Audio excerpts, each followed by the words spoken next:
ఈరోజు మనం ధ్యానాన్ని మన రోజువారీ జీవితంలోకి ఎలా తీసుకురావాలనే దానిపై ఒక చిన్న విశ్లేషణ చేద్దాం. చూడండి, ధ్యానమనగానే మనందరికీ గుర్తొచ్చేదేంటి? కళ్ళు మూసుకుని ప్రశాంతంగా కూర్చోవడం, అంతేకదా? కాని అసలు విషయమేంటంటే, ఆ ప్రశాంతతను మన దైనందిన జీవితంలోకి తీసుకురావడం. ఇది గనక మనం చేయగలిగితే మన జీవితాన్ని చూసే విధానమే మారిపోతుంది. సరే, మొదటి పాయింట్ ఏంటంటే, మనం కూర్చుని చేసే ధ్యానం కేవలం ఒక ప్రాక్టీస్ సెషన్ లాంటిది. అంటే ఒక మ్యూజిషియన్ స్టేజ్ ఎక్కే ముందు స్కేల్స్ ఎలా ప్రాక్టీస్ చేస్తారో అచ్చమలా అన్నమాట.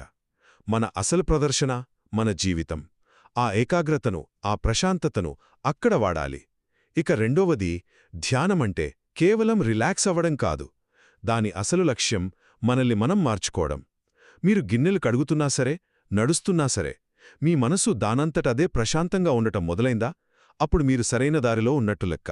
మీ ఆలోచనా విధానమే మారుతోందని అర్థం. ఇక చివరిగా, మనం ధ్యానమైతే బాగానే చేస్తాం, కాని ధ్యానం నుండి బయటికి రావడమే పెద్ద సవాలు కదా?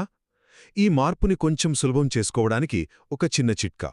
ధ్యానం ముగియగానే వెంటనే లేచిపోకండి. ఒక్క నిమిషం ఆగి మీలో కలిగిన ఆ ప్రశాంతతను ఫీలవ్వండి. ఆ తరువాత మీ పనులు మొదలుపెట్టండి. ఒక్క విషయం గుర్తుంచుకోండి, ధ్యానంలో అన్నిటికన్నా ముఖ్యమైన క్షణం ఏదైనా ఉందంటే అది మీరు మీ ఆసనం నుండి లేచిన తరువాతి క్షణం.